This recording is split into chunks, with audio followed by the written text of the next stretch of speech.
Okay, hello everybody. Thanks for joining us here today on Longshore McKnight on this Thursday. It is Super Bowl week, which we'll get into today and tomorrow, of course. A lot of college basketball as well. And looks like Barry is back in his home studio. No more Holiday Inn Express locations today. I looked it up yesterday. We were at the Connolly Hotel on Peachtree.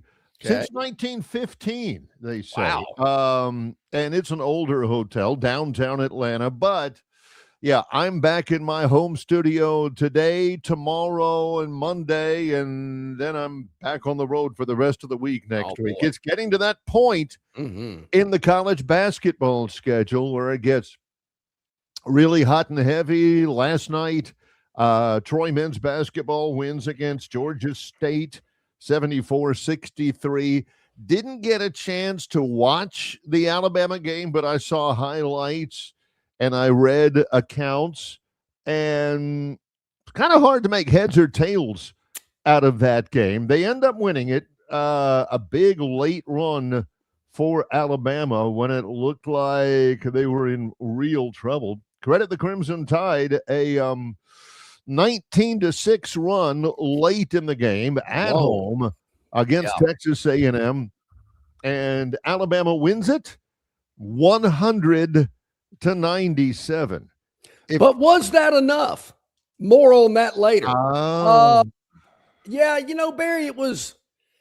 How should I put that? Was it one of those where, the game was over and you're texting your buddies or calling your buddies, go, man, what a game. Wow, man, that was awesome. We're back. And I saw a lot of other accounts that Bucky outcoached Nate Oates. Could be. I think Alabama's got better athletes. I will say that. Athletically, yeah, I think so. Was Alabama, and I don't know the context of this, was Alabama inflamed by the Nate Oates technical? I'm not. Look, I'm a big fan of technicals. I mean, to get your message across to the referees. Yeah. And also to stand up for your team, hey, he's got our backs. Yeah. To really light a fire under them. Ooh, man, coach ain't happy. We better get to it. What kind of technical was that one last night?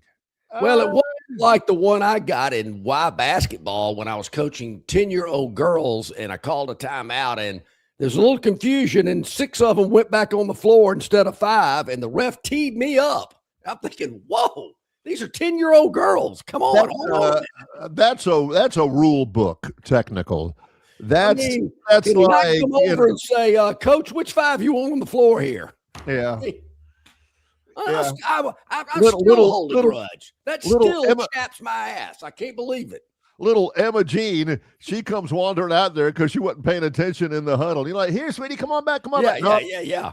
And you get one there. It wasn't one of those. Although Alabama does have a player on their team who doesn't belong on there. We'll tell you this, Barry. The other team got to shoot 2 free throws, and believe me, I was vocal when that girl missed both of them. That's it. Hey, there you go. Girl. One more, just like that. Alabama wins it 100-97, and a win is a win is a win. It is hard to win. It's hard to win in the SEC. Alabama is now 5-4 in the league. They're 15-7 overall. For Texas A&M, just their second loss. They're 7-2 in the league, 17-5. It's a good club Texas A&M has got, and I know they go up and down the floor. But again, I want context. Was Oates' technical justified if he was mad at the refs? Was it just to kind of say, all right, guys, let's cut I think it's a little here. both. And, I think these refs have a highly inflated opinion of themselves. I'm not there to watch the refs. The game is turning more into that because when they go to the table and get on the speaker to announce what they're doing, they're actually looking at a camera as well. We don't need that. I don't know why we have to. So, I think it was a little of both. And let's face it, Barry, if Alabama loses last night, whoa, Oh, they got Auburn on Saturday. I mean, to me, this was a get-right game. They didn't need to be in the tailspin even more. They would have been. I mean, it would have been tough. Well, losing at home for the third time.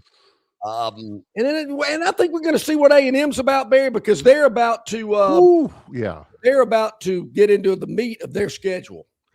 They were leading the league coming in. Again, they were 7-1 in the league. And, it's fun basketball. Bucky McMillan in his first year has really kind of spun things around for them, although they were a good program before. It's fun to watch and all that, but they really had a pretty easy walk through the early part of their league. And still for Alabama, beating Alabama in Tuscaloosa is quite the challenge. But for Alabama, couple of things. Again, questions about context. They had the late run. They had some wherewithal. I did see the ridiculous shot from, was it Phylon? Yes. At the very end, just threw it up there. Yeah. As the shot clock was running out. Yeah. Was there cause for concern? Because I heard some of the same comments. Nate got out coached. Texas A&M got more out of their players. Was it? Alabama missed 32 3-pointers. 33 pointers. Well, they shot a ton. They missed 32 3-pointers. They shot 21 2-point shots, 21 2-pointers. They shot 48 3-pointers, and they made 16. Hey, Alabama made 16 threes. Yeah, but they missed 32 of them. And is Bediako, just in a pure basketball sense, is he a difference maker? It was Aiden Holloway. I'm sorry. I saw the clip last night on the bus in the dark in the middle of nowhere. And, of course, Holloway, who hit that little shot at the end, was falling to the floor. I wasn't sure who it was. It was Aiden Holloway, who had a good game. He had 20. But did he really have a 20 is an efficient game. Yeah, I like that term. Efficient. Scoring 20 points on just 11 shots is pretty good, but Bediako played 18 minutes off the bench. 5 points, 4 rebounds, took 2 shots, made 1 2-pointer, missed 1 3-pointer. That was it. I'm not a stat guy. I think I've been very upfront about that. I just think his presence on the floor, how do you measure that? Tall guy in the middle, disruptive, always looking out where he might be. I mean, he's not a big stat guy. Always looking out where he might be. Yeah, where's that number? Where is that guy? Where's that tall guy that played G League basketball? Okay. Yeah. But, we've talked a lot about Bediako, and I know there's going to be a lot about that. Ooh, how'd he do last night? Well, everybody's looking. I mean, that's the first name I looked for in the box score. 18 minutes off the bench. 18 minutes.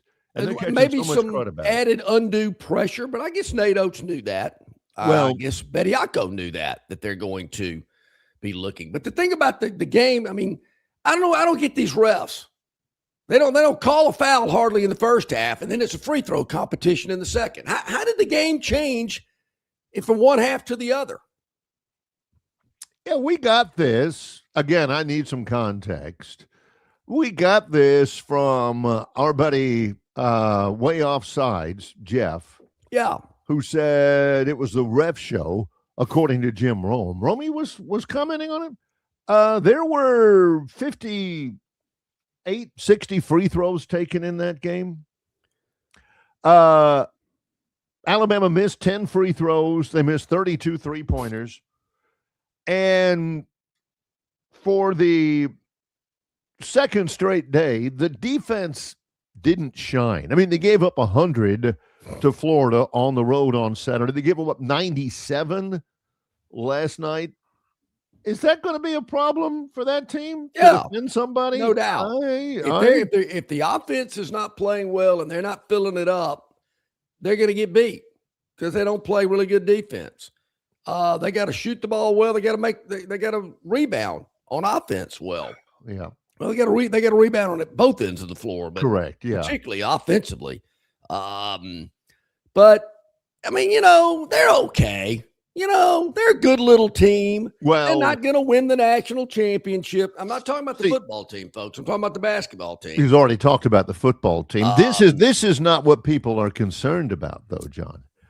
They are, will Alabama basketball win the national championship? I don't think so either. I mean, they've got flaws, but that's not what they're worried about, John. Can we go in there and beat the Aubs on Saturday? They're not going to say it. They're not going to acknowledge it, but man, what have you heard that I have not heard? That Georgia doesn't really care about beating Auburn in football. Oh, I said that already today. It'll be an electric atmosphere, to say the least. A lot more than it was at Coleman Coliseum last night. Yeah. Let's put it this way, Barry. Late arriving crowd, I think is how they describe it. And I get it. 6:00 tip might be a little tough. I know that those frat boys, they eat at like 5:30 or 6. So that's dinner time for the Greek system up there. Never understood that. That's a racket. You eat early, then everybody's hungry again at 10, and all the pizza delivery places are making a ton of money. Because, hey, man, I'm hungry. Okay, order a pizza. I think it's a scam. Yeah, it is. I think it's a scam. I'm thinking crystals. They're forking. They're making a little contribution to the Sigma News. They're making a little contribution to the Zetas and saying, "Hey, man, keep that dinner time at 5:30, okay?" And when the munchies hit after whatever activity, if all of a sudden they said, "Man, I need some Crystal Burgers at 10:00." And some of them eat at 5. I couldn't imagine eating that early, but anyway, so they wrapping up dinner, late arriving crowd. Plus, there were some drink specials on the strip last night, I understand as well. That'll keep them away. But anyway, okay crowd for a Wednesday. But you know where I was fixated on, Barry? First couple of trips down the floor, there's A&M on offense. Where am I looking? Boom. That boat anchor called the media area. Am I the only one? I mean, it just is such an eyesore. Yes, you are. In one of the trips down there, there's a male and female media member sitting there, and they're not even watching the game. They're talking to each other. And I'm thinking, well, wait a minute. You got a free seat, probably got a couple of free hot dogs and a Coke, and you're not even paying attention to the game? How you can say that, how you can complete that sentence with a straight face is a testament to your self-discipline. So now John is saying, by gosh, if you are at an Alabama sporting event and you've got a press pass and you've got a hot dog and you've got a free Coke, by gosh, my experience is to totally fixate on that game, wave aside anybody who wants to talk with you or any potential conversation. And by gosh, they need to be fixated on that. John is big into, man, don't be distracted by the TV or by the phone call from your man or anything like that. You better be, don't be talking to each other. You better be watching the game. Well, my gosh. The thing about it is, Barry, next trip down, they were still into that conversation. They're still talking. I'm thinking, buddy, ask her out. Just figure out a day y'all can go out on a date, but wrap it up here. And a couple of things. I do think there's something psychological about it. He goes because every home game at Alabama, John says, I just can't get over that. That media area up in the corner, put them up in the rafters where nobody can see them. Exactly. Now, so, in the do as I say, not as I do category, maybe I got caught up into a couple of conversations back in the day, but there again, a couple. The press box at Bryant-Denny or anywhere else I was not sitting there for the whole world to see. I mean, the camera rarely showed the press box in a football game. So there again, they're not going to be looking at you. And it is true. Yeah, I mean, one game, Feinbaum and I were kind of bored, and he says, "Hey, you want to go get lunch?" And I'm thinking we're going to go get something off the buffet. We actually leave the game and go eat lunch. And you didn't come back. That was a Southern Miss game. I'll never forget it years ago. But I don't get the fixation. I don't want to see the media up there and half the seats are empty. And I'm going, can you not utilize that space any better? I mean, that is just, come on. I mean, the place is an old antique anyway, and this makes it even look older. But no, that ain't what makes it look older. That old antique of an arena, what makes it look older is when you're looking back behind the TV broadcast table and you see about 600 old antiques sitting behind them that aren't doing anything. You have to nudge them. Elmer, you okay? All right. Those are the old antiques. I'm with Kevin Sumrall on this. He says, John, come on, man. Watch the game. John is sitting here. He's scolding media members for, getting the free press pass, getting the free hot dog and everything. Yeah. And they're not watching the game. John's watching it on TV, and he's like, man, I can't believe those two are still talking up there. Yeah. Golly, they got to do something about that thing. Oh, slam dunk over here. They him to score. Oh, yeah, good for them. Yeah. Unbelievable. So I hear what you're saying, Kevin. I mean, I certainly watched the game, particularly when it was on the other end of the floor, and I was not distracted. But when it came down to that end, yeah. And then I always like to see who my buddy took up to watch the game with and just got courtside seats. Oh, wait a minute. Tonight.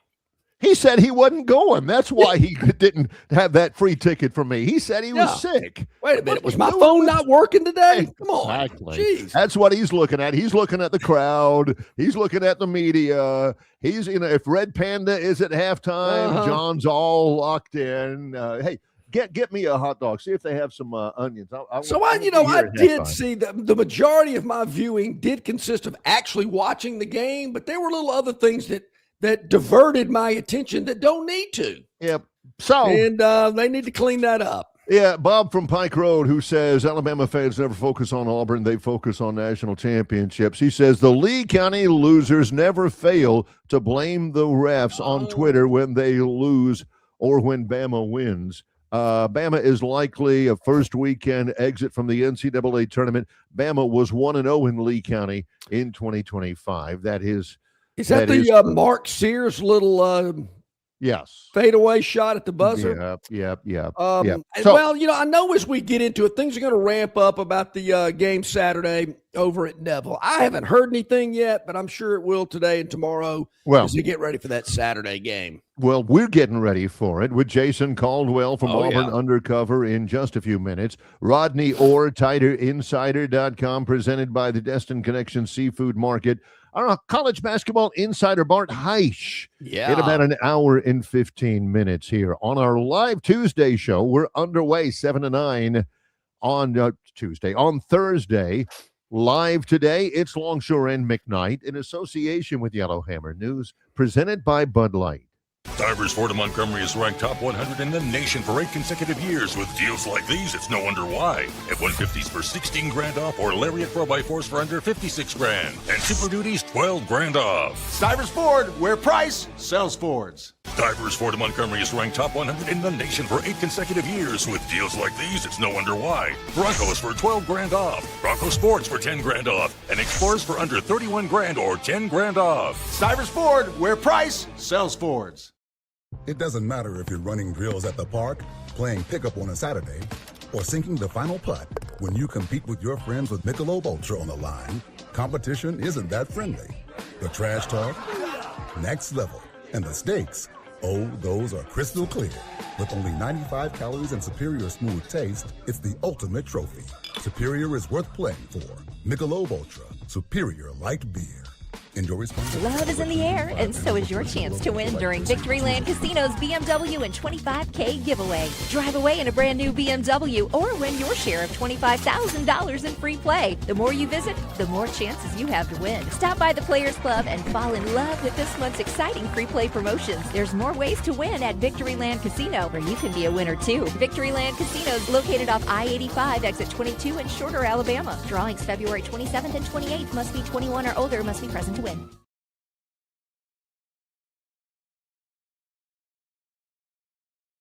Okay, here we are back at it on this Thursday. Longshore and McKnight, presented by Bud Light. Easy to drink, easy to enjoy.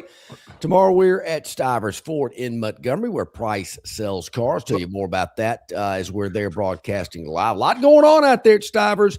I was out there earlier this week, and man, there a lot of construction going on, but certainly will not inconvenience you in your car shopping.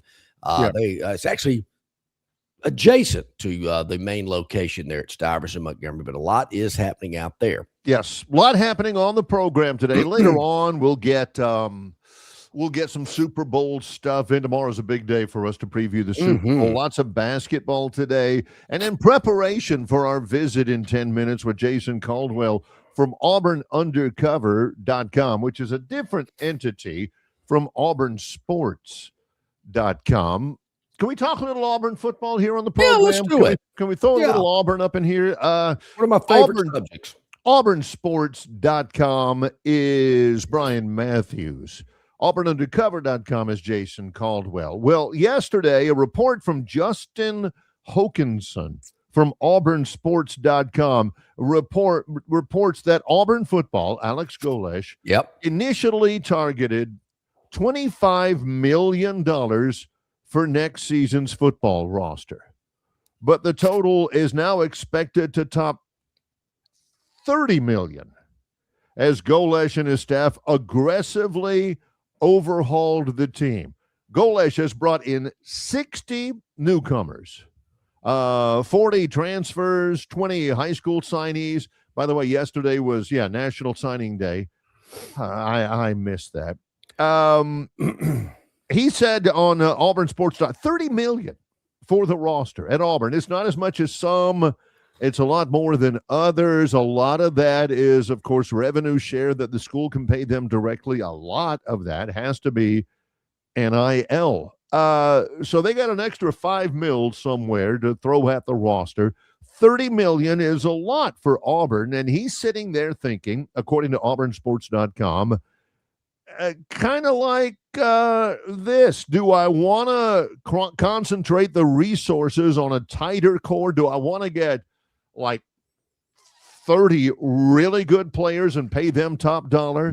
Or do I want to build some depth and spread that money out, that $30 million out, and get some guys, that can help us but are not difference makers, and, get maybe 60 or 70 real contributors instead of 105 with a bunch of guys who can play in case somebody gets injured? Do you in an NFL model, do you take 53 of the best you can possibly buy, or do you spread it out knowing that it's a long season or, the caliber of player that you're going to get? $30 million. I've got to applaud Auburn. It's not the best in the SEC. It's not the best by far in the country, but it's more than they've had in the past. And I think Freeze would spend a lot of that money just on about 20 players, the Cam Colemans and the Jackson Arnolds and, some of the high profile transfers that he brought in, that wide receiver core, Malcolm Simmons and Horatio Fields and those guys. And a couple of bad things happened there. Number one, he didn't have any depth when he absolutely needed it. And number two, a lot of those guys didn't pan out. You're spending all that money for the Peyton Thorns and the Jackson Arnolds out there, and they weren't very, very good. Looks like Chris the Bammer says, he said, I thought the limit was $20 million. I'm confused. $20 million is what you can give, what's called revenue share, rev share. $20 million is what the school can directly pay them. Now, football doesn't necessarily have to get all $20 million, and they don't, but they get about 80-90% of it. The rest of it has got to be NIL money, which can be unlimited, but you have to prove market value. So, it is. And how was that done? I get it. You've got that NIL. You've got that NIL Go organization that everything's got to get cleared through. Yeah. The problem is it feels arbitrary sometimes, and it's really, really, really slow. I love the parameters. I got to get this guy paid. Otherwise, he ain't coming to school here. Can we get this deal run through NIL Go before he goes to So the committee is looking at a stack of players that want to get more money, and they're discussing, I don't know. Just this guy doesn't impress me. What do you mean he doesn't impress you? No, I just don't think so. I don't think he's worth it. Well, So I found a little gray area there about yeah. the parameters they use to judge whether a guy is worth it or not with It's extra money. But you see, I mean, that's what Indiana's done, and obviously Texas A&M and other schools out there. The deal is Indiana has done it, and they have hit on all of them. So this is for this day forward. We're not talking about this current crop that Golish has reeled in, because if he's spent $30 million on 3 and 4 stars, okay. Well, the other thing is that this does, again, auburnsports.com, Justin Hokanson, is it further illustrates something that John and I believe is no gray area too. If you're sitting there and you've got your Auburn Letterman's jacket watching Auburn basketball, or you're out there in your seat with your Auburn ball cap and your orange and blue shaker, and you're out there, by gosh, these guys are Auburn men, and they are. But these guys are Auburn men. They're here because they, like me, love this place. And, when they walk down the lawn at Cater Hall, or, they hear the clock chime at Samford Hall, it just touches their soul.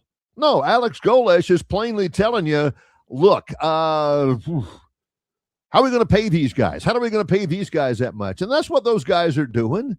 They don't know Texas A&M from Alabama A&M. They're sitting there thinking, Aggie yell, 12th man, whatever, bada get a bog, grit and pluck. I don't care.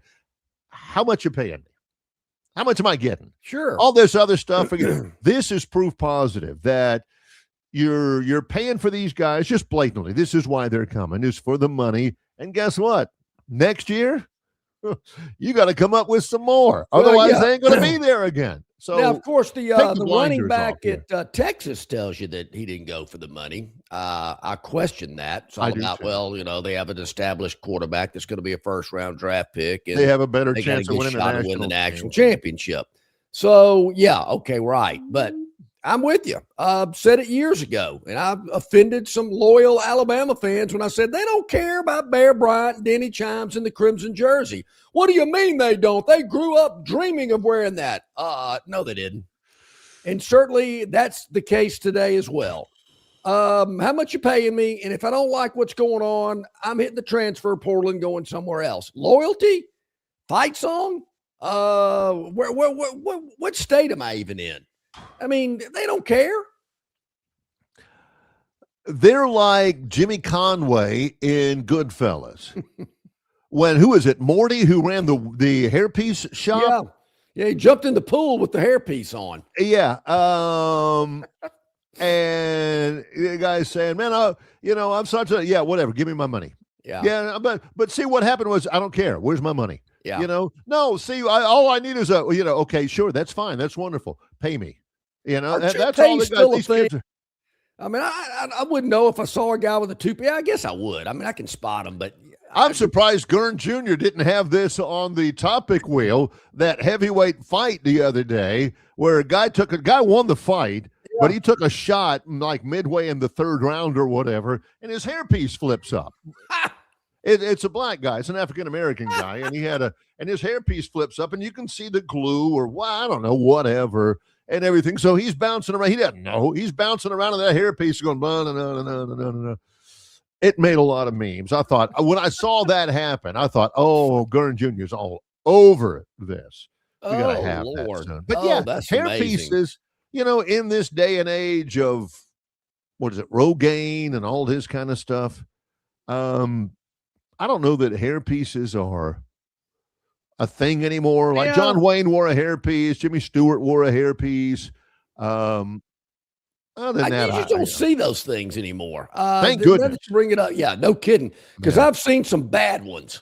I mean, you can spot a bad one a mile away. But I don't know. Maybe you see all these products for, hey, your hair will grow back if you rub this on your head. Who knows? Yeah, it's don't crazy. know. Let's take a break. When we come back, been looking forward to this. Jason Caldwell, AuburnUndercover.com. It's Longshore and McKnight in association with Yellowhammer News, presented by Bud Light. Known by avid golfers as one of the most beautiful and challenging stops on the Robert Trent Jones Golf Trail, Cambrian Ridge in Greenville lies just 40 miles from Montgomery. It is well worth the ride for any Uh-oh. Why Hands?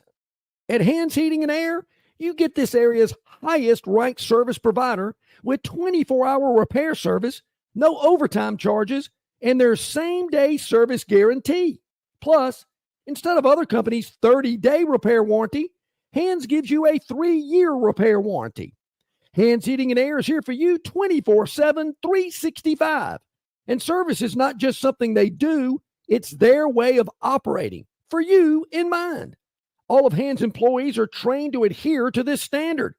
They work hard to ensure that this standard is maintained, and they are constantly looking for new ways to better serve you. Call Hands Heating and Air today at 508-5382. That's 508-5382, or find them on the web at 834hands.com. Man, where's the beer guy? Bud Light here? You got a Bud Light? Bud Light? I'm here, Bud Light. Bud Light here? Bud Light here? Bud Light here? Bud Light where? Bud Light here? Oh, Bud Light there. I missed that because of you. You did not miss that play because of me. Tough to stop talking this way? Yeah. It's actually kind of fun. Hey, I got your Bud Light. Oh, nice. Never mind. Anything for the clean, crisp taste of Bud Light. What'd I miss? I have no idea. At Dixie Overhead Door, we specialize in top-quality garage door solutions for homes across Alabama and Georgia. In need of a garage door repair or a brand new garage door installation, our expert team delivers fast, reliable service with local expertise that you can trust, providing customized solutions and exceptional care every step of the way. Visit us today at DixieOverheadDoor.com and experience the Dixie difference.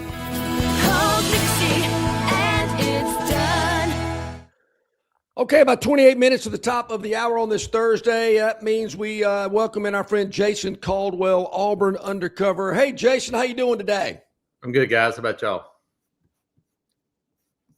Doing really well. Appreciate it. Jason, were you in Decatur on Tuesday? I was, yes. Mm-hmm. Golly. Sure was sorry to hear about that. You can probably speak as well as anybody about the impact Philip Marshall had on, of course, your enterprise, but on Auburn athletics as a whole. Yeah, just when you talk about the years and years and years, they did it right up to the very end. And did it the way he did it, which was uncompromising. But it was relationships. That's what he was. That's who he was building relationships. And so, when Kevin Steele comes and speaks at your funeral, and was pretty emotional about it. That's a pretty good sign that you built relationships over the years. So that's my takeaway, is that this is still a relationship business if you do it the right way. I don't know if Philip Marshall, he knew who I was. I mean, we chatted from time to time, but not regularly. But it's interesting that you say that, a relationship, because I had a relationship with Philip. He just didn't know it, maybe how strong and how long it had been. I've shared this story many a time on this program. I started reading Philip when I was in 8th grade at Cloverdale Junior High School, when he was the sports editor at the Montgomery Advertiser. And I followed him through his entire career. I mean, every day I would want to see what Philip was writing about. Yep, that's it. That's the thing now. You look at it and go, look, can you build a loyal readership is one thing, but the only way you do that is for people to trust you. And in this world now, I still think it's, there's ways to do it. You can be outrageous and do it, or you can do it what I think is the right way, which is cover it and do it people based. And I think that's the way he did things. Yep. Certainly sorry to hear of his passing. Jason, was there anything on National Signing Day yesterday worthy of note? I kind of missed that. No, we were talking about it yesterday. It's completely different.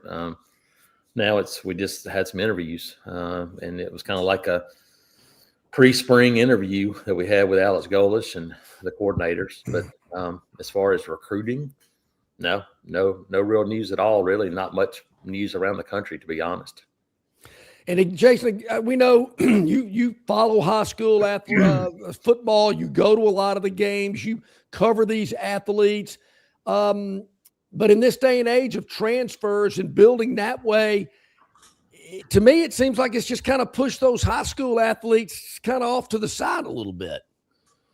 Well, we're talking about it's like I don't know a way to change it unless you change the complete calendar. You're going to have to change everything for it to stop, because I think the only way to get interest is to move the transfer portal. The coaches aren't going to do that unless you, in my opinion, unless you're in spring practice and give them an OTA in the summer and not have to worry about getting people in January. I don't know how it changes, but yeah, it's different. Auburn still signed a pretty big class, but you do it in the same time that you're doing a portal, and nobody really pays attention to it. And so it's definitely changed for sure. What kind of feedback do you get from the high school coaches? Do they tell you like, my guys aren't getting the looks or getting the attention that I think they deserve? Do you hear that from high school coaches? Yeah, it's still there, I think, but it's different because you like I said, the signing day now, nobody covers signing day, and so the guys that are going to Jacksonville State and Troy sometimes and smaller schools, nobody pays attention to those anymore, because normally they would be on the same day as you had other guys, and everybody would be looking at it, but now it's just kind of, well, who's left to sign? That's kind of how signing day is now, and that's unfortunate. Well, that's something I think that, correct me if I'm wrong, Coach Goldish talked about yesterday was, who they're getting and how they're getting them. I think he said yesterday during his press conference, there should have been a documentary made about building out that roster. They got like 60 newcomers, and there's a couple of kids out there where he's saying, hey, are you going to be here? Or are you not going to be here? Sooner or later, you gotta let us know and stop stringing us along. And that happened a lot, Jason. Yeah, it's that old school fish or cut bait. Sooner or later, you gotta make a decision, and they have to know. And so they had to do that with some guys. Going, look, are you in or you out? And if you're out, just tell us, and we'll move on. And so they did that with some guys, and that's kind of the way you have to be now. You just can't wait. You got to know what you got, because other guys are picking their schools. And so it's just kind of the you got to get to the point. He was talking about originally they had earmarked about $25 million to get the roster together. It's more like $30 million now. And you got to make those value judgments, Jason. Do I want a core group of, 25, 30, 35 really good players that are expensive? Or, do I want to spread the roster out, get some depth, get some guys who can practice at a high level?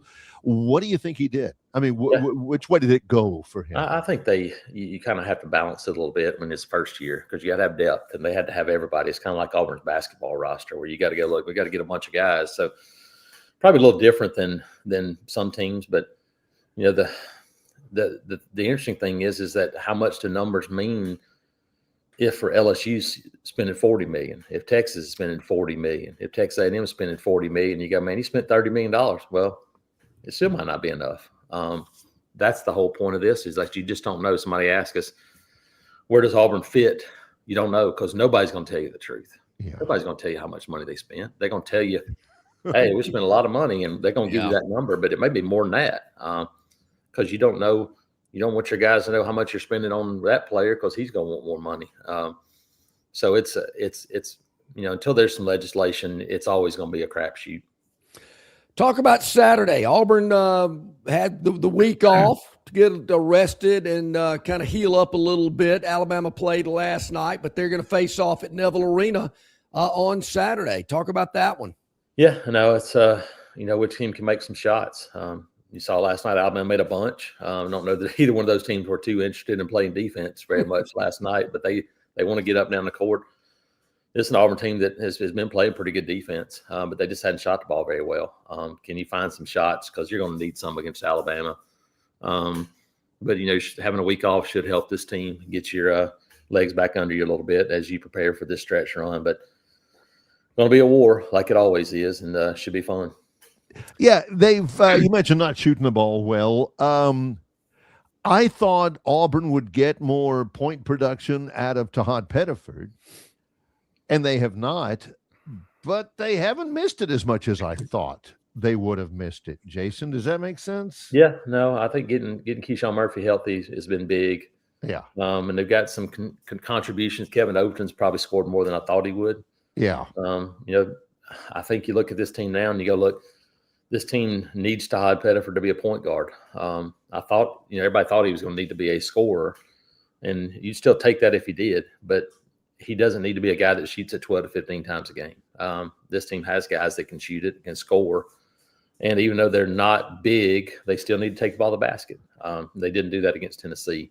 I would expect them to get back to being physical and trying to get downhill and get the ball to the basket on Saturday. But yeah, Todd's when this team's at its best, he's not a prolific shooter, and he's kind of distributing the basketball. We're getting to the point now. Obviously, it's a dead period, and then you get started with spring practice, which is mid-March, right? Yes, March 17th, I think. Somewhere around in there. Yeah.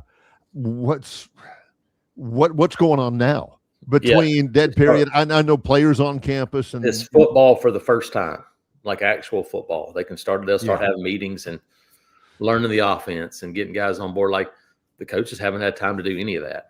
And so you're a month into it, this semester, and now kind of getting started on that. So I think that's what you do now is get a base plan, get guys kind of starting to work towards getting on the field for the first time. But yeah, you actually get some some football talk started for the first time, which I think will be fun for them.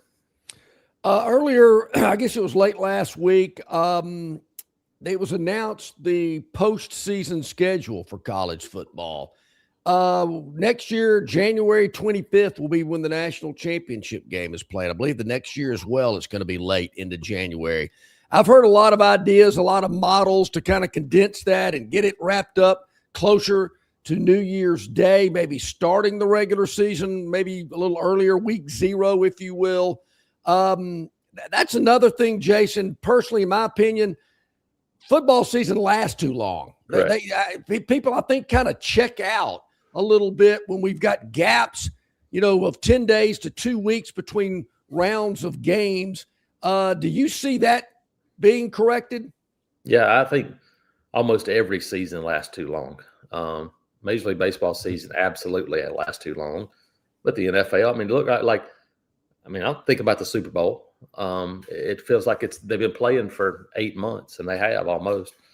I think every season. You think about like college basketball and college baseball ended in such a great way that it doesn't feel like it's drawn out because it's that time and it works in a short span to get to the champion. You think about basketball tournament. You go, man, you got all these teams, but it only takes a couple of weeks to get it done. Think about the same. You think about. There's no reason for a college football playoff to last a month and a half or whatever it is. It feels like it's over a month to find a champion. You got 13 or 14 days off between the quarterfinal and the semifinal game. It's too long. It's too drawn out. Get it done. Get it over with. And, it pushes all the way up to, I think, championship Sunday for NFL. I think it's the same weekend where they're playing championship games. And to that point, they're playing on Sunday. Play on Saturday night. Why are you waiting to Monday? Yeah. If there's not an NFL game on Saturday, play on Saturday. Play it the day before. If you're going to do it that far, keep it on a Saturday and let people travel and get back home. It's all ridiculous, every bit of it. One more thought about schedule. A week from tomorrow, the college baseball season starts. Was it February the 14th? Mm-hmm. There's legislation that they're considering to move the baseball season starting in March. Do you like the baseball schedule? And I'm using that as sort of an entree into your thoughts about Auburn baseball this year. Yeah. They got a couple of All-American potential players in Freilich and Rembert and the staff. What do you like the baseball schedule? Would you rather it started in March? And what do you think about it? Yeah, but the problem there is what you do with the draft and you're pushing into the summer, and then you have people that have to go to summer school, or do they not have to go to summer school? Obviously there's football players that aren't taking classes after December 7th that are still playing in championship games just January 25th. So it doesn't really matter in that point. They could still keep playing without going to class. The cold weather is obviously a hindrance in college baseball, but I don't know that I want to go to July either, because when you finish in Omaha already, it's hot. I don't know that I want to be out there, on July the 4th for a College World Series game. I think that pushed it a little bit too long too. What do you think about Auburn? Again, Chris Rembert, maybe the best second baseman in the country. Freilich, I think, had a terrific year. Promising year for the future at catcher. What are your thoughts in a tough league? Just always the pitching. Can you find enough arms? Can you find a number one, a number two, back end guys? They got a lot of options in that. But I think from a position player standpoint, this team's going to be pretty good. You brought in like Todd Clay from UAB, that's an Auburn High kid, but, Eric Guevara's back and Kay Ballou and Bub Terrell. I mean, like they got some guys that can swing the bat. Can you shore up the pitching enough? And you never really know that nowadays until you get there because everybody's new. You're bringing in transfers. You don't really have guys anymore that you go, that guy's been here since he's a freshman. Now he's developed and now he's a junior. They got a couple of guys that were their freshmen last year that'll have a chance to take the next step. But still, I think that the pitching is a question going into this season. Who are a few other teams in the SEC that you're looking out for? Obviously, LSU is going to be there, but Texas should be good again. Mississippi State is an unknown. They brought in a ton of quality players. Brian O'Connor's first year. The usual suspects, but this league, everybody's so good that it's going to be a challenge week in and week out like it always is. Yeah, it's good. Jason, as always, my friend, we appreciate your time each and every week. Always a lot of great insight and analysis. We have certainly gained a lot of knowledge as well. We appreciate your time. Before we let you go, let our viewers, let our listeners how they can catch up everywhere you are so they can stay on top of everything happening at Auburn. Yep. Check us out, auburnundercover.com, part of the 24/7 network, and follow us on all the social media platforms, and follow me at ITAT Jason. Sorry about that. Appreciate you very much. Thanks, Jason. Thanks, guys. Appreciate it. Sure thing. Thank you. Jason Caldwell, Auburn Undercover, each and every week here with us. We greatly appreciate his time and great information about what's going on over on the plains. Yes. Coming up in just a little bit, it's Rockin' Rodney Day, according to Plains Preston. That's Rodney or the Tider Insider, presented by the Destin Connection Seafood Market. It's Longshore McKnight in association with Yellowhammer News, presented by Bud Light. Located just 8 miles north of Alabama's state capital, Capitol Hill features 3 18-hole championship courses. With more than 1,500 acres of golf and nature, the pure magnitude of this facility is amazing and allows each course to be drastically different from the others. Capitol Hill also features an innovative 360-degree driving range, 400 yards in diameter. Capitol Hill offers a fully stocked pro shop with the latest equipment and apparel. Great food and beverages in the clubhouse can be enjoyed both before and after your round. Get your group together and hit the trail. Go to rtjgolf.com/Capitol Hill for tee times and more information. Hey, bro, weirdest thing is happening at the game. This guy sitting next to me says, "You're our good luck charm." Every time I crack a Bud Light, we score a touchdown. Now his entire family wants to buy me Bud Lights. I think I'm some kind of a football prophet. Talk soon. The team needs me. Anything for Bud Light, the official beer sponsor of the NFL. Stock up today. Enjoy responsibly. Copyright 2025 Anheuser-Busch Bud Light Beer, St. Louis, Missouri. You're not buying sticks, stems, and pine cones. You're buying premium long-diddle pine straw from River Region Straw. Kenny and his staff have access to the best pine straw in the River region, full of color that will last all season long. Kenny has locations in Montgomery, Prattville, and Auburn, and no order is too big or too small, from a few bales to an 18-wheeler trailer load. Pickup is available, or your order can be delivered.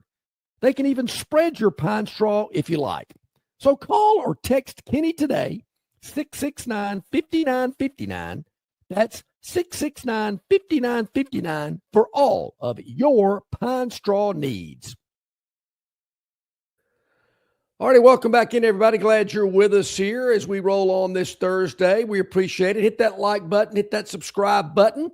Really appreciate that. Tell all your friends and associates as well. And you know you can check us out here each and every day live, but we're on throughout the day. And that's the beauty of Facebook and YouTube and YellowhammerNews.com.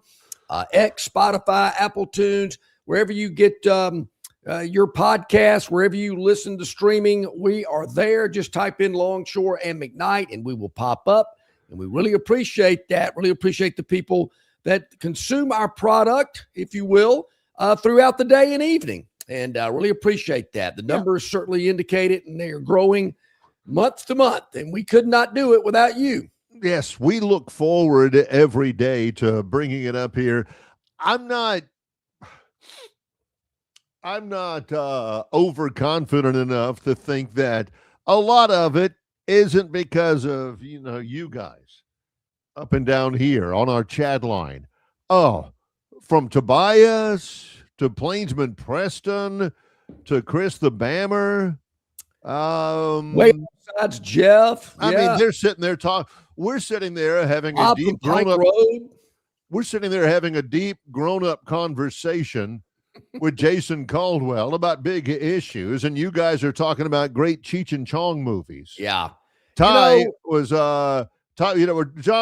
talking about hair pieces. And one of them was saying, wasn't there a Cheech and Chong movie where they're making fun of hairpiece and all that kind of stuff? And, of course, Chris the Bammer says, oh, man, that was in Up in Smoke. Stacy Keach and Pee Wee Herman were in it. Yeah. One thing real quick. There were a lot of Cheech and Chong movies. The only one that was any good was the first one, Up in Smoke. It was pretty funny. The other ones were not. They were kind of stupid. And I always thought it was ironic, Barry, that Stacy Keach was in a Cheech and Chong movie. He was busted for cocaine possession prior to being in that Cheech and Chong movie. I'm thinking, what's this guy doing in a Cheech and Chong movie? And then Chris the Bammer says, hey, I made a mistake. That hairpiece incident was in Things Are Tough All Over. Ty says, thanks, Moon. I may not have seen that one. Which was the one where they go to Amsterdam? Remember Blind Melon Chitlins singing a funny song? These are great. Why would you not watch our program, even if you think, John and Barry, watch it for the chat room, man. I'm glad you brought that up, Barry. Yeah. And I was called out on this earlier today. To me, it's similar to watching an Alabama home basketball game, but your attention is focused to that black hole over there known as the media section. John is, I mean, he's got some sort of attention deficit deal because he's that way. Figuring that out. If he makes it through an entire segment when we are at Stivers in the showroom or something, without getting up or looking over, or, so I don't think. But, when the light comes on, when we're back on, man, he is focused in. I'm thinking, how does he even do that? I have to sit here and pay attention the whole time. I mean, they have 197 points scored last night between Texas A&M and Alabama. They took a total of 134 shots in 40 minutes. Now, Texas A&M, they missed 18 three-pointers. Wow. Well, Alabama missed 32. So there was a whole lot of missing going on. So I kind of get it if you're thinking, man, nobody's going to hit the broadside of a barn. So I can understand John looking, check out those two media members up there in that god-awful press area. They're just sitting there talking to each other. But meanwhile, John doesn't sit there at home and he's not focused in. He's with his buddies or he's with his kids or he's with his wife. I wonder why they did that fake punt. Yeah, I did not realize there were that many missed shots until you brought it up. I really didn't think about that. As I watched the game, another miss. Golly, can you believe that? That wasn't going through my mind. Alabama missed 38 shots. Texas A&M missed 33. Yeah, but they scored 197 points with all those misses. And I'm thinking, okay, hey, look, my philosophy, Barry, has always been, hey, you're not going to make it if you don't shoot. Yeah. John always said, if you're not hot, keep shooting until you get hot. I mean, one of the hardest things I ever had to get through my son's head was, son, you got to shoot more. Well, Dad, I'm scared I might miss, and my friends might laugh at me or something if I miss or air ball. And I looked at him and I went, are you kidding me? So what? Just keep shooting. You're eventually going to make it. Yeah. That was also a buddy of mine. That was a buddy of mine's. That was his game plan at Club La Vila. I mean, hey, how many times did sales managers say, look, they're going to hang the phone up on you 9 out of 10 times, but that 10th one could be that big score for you. I had a roommate in college back when I was at Florida. And I remember one night we lived on campus whenever he and I roomed together. And right across from where we lived is kind of the little strip in Gainesville with the pizza place and the video game place and the bar, the Purple Porpoise. And he got in trouble. I had to come, speak on his behalf the honor court. He got in trouble one time because he got in 4 fights in one night at the Purple Porpoise in Gainesville. And I said, dude, what were you thinking? Is it 4 different guys or was it the same guy 4 times? He said, no, it was 4 different guys. I said, why? He said, I just kept trying to find one that I could whip. Wow.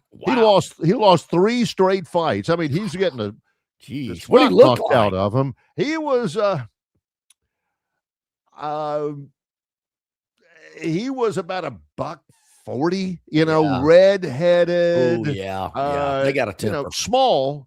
Yeah. So he didn't hold his liquor really well. But, he kept thinking sooner or later I'm going to run into somebody that I can beat. He never did. He got a shot off on that last guy. Yeah. Because I did see that when I was there by that time. And then here come the cops and they threw the guy Where was out. the bouncer at the Purple Porpoise? That's interesting. Did they have yeah. a So he I don't even know. just think, Bear. So you spoke on this young man's behalf, your roommate. Yeah. Yeah. Didn't do any good. Yeah. Just think if somebody would have spoken on Cam Newton's behalf when he stole that laptop out of that dumpster. Might not have Tim got Jackson kicked out of did. school. Well, yeah. There's varying degrees. Getting in 4 fights at the Purple Porpoise sounds a little bit different than throwing somebody out just because you threw a laptop out the window. I mean, there's something to be said. Somebody should have spoken on his behalf. Maybe Christine Brennan wouldn't have written that article years and years and years ago. What's Back happening when USA now? Today was still a paper. Well, also the late great Washington Post sports section. They've fired everybody. They've closed down the Washington Post sports section. I didn't know they had one. Well, that's Tony Kornheiser. Oh, yeah. That's Michael Wilbon. That was the late, great John Feinstein, who actually has been a guest on this program many years ago that John doesn't remember. A good walk spoiled. Yes. And, of course, a season on the brink with Bobby Knight and all that. He's no longer with us. But it's getting, they're focusing. They're getting rid of a lot of local news. They're focusing on politics and the international stage and everything. I do feel for our friends in the newspaper business. God, well, Barry, that's why you need to turn to yellowhammernews.com for all of the news that you need. It's right there on the internet for you. Type it in, yellowhammernews.com. You got news, you got politics, you got lifestyles, you got sports, opinion. Got opinion pieces as well. There's a couple of Longshore bylines on there as well. We're getting into, the meat of February now. We're not just turning the page. We're into February a good bit. Yeah. And this is where it gets great in college basketball. Auburn and Alabama play on Saturday. That's a big deal around here. Auburn's been to a couple of Final Fours, including last year. Alabama went to one a couple of years ago. And the rivalry's there. But this is the first time in a good little while that neither team is ranked. That's amazing. Heading into this one. That really is amazing. But it is a good game. It wouldn't matter anyway. That game on Saturday at Neville Arena is scheduled for 3 o'clock. Yeah. It's not going to matter because Saturday is all about Duke and Carolina. Oh, really? I didn't know they were playing. They play on Saturday for the 88th time. North Carolina has won 44. Duke has won 43 in that Barry, series. Back to the Auburn-Alabama game, 3 o'clock, Neville Arena. Not sure if it's on ESPN or the SEC network. I'll check on that. But it is SEC. And depending on how the game plays out, I could have some driveway time Saturday afternoon. I'll have to wait and see.